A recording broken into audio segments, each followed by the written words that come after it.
आज या वावरातल्या शंकाईच्या रोगाचा पुरा कार्यक्रमात दिला ना फिट करून. आता तो कसा केला पुढे सांगतो, तोपर्यंत काय फॉलो करून.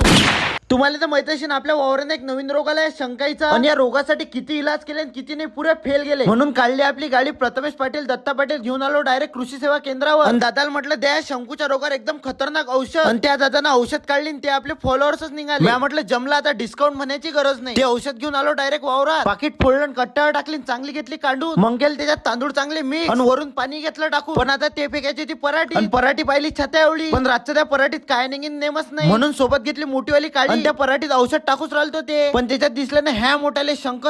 मी म्हटलं मेलाले का माणूस. हा रोग जर का वाढला ना शेतकऱ्याचं जगणंच मुश्किल होते आता. कारण हा रोग इतका भयानक आहे ना रात्रभरात पुरं पीक खाऊन टाकते. पण जो हा शंकाचा रोग आहे ना दिवसांदिवस वाढूच राहिला, कमी व्हायचं नावच नाही घेऊ राहिला. पण आज याचा कार्यक्रमच फिट होता कारण औषध पुरी टॉप लेवलची होती. आता या शंकाचा दुसऱ्या दिवशी काय हाल झाला हे सांगतो पुढच्या व्हिडिओ मध्ये. आणि तो दुसरा व्हिडिओ पाहण्यासाठी तुम्ही फॉलो घ्या करून.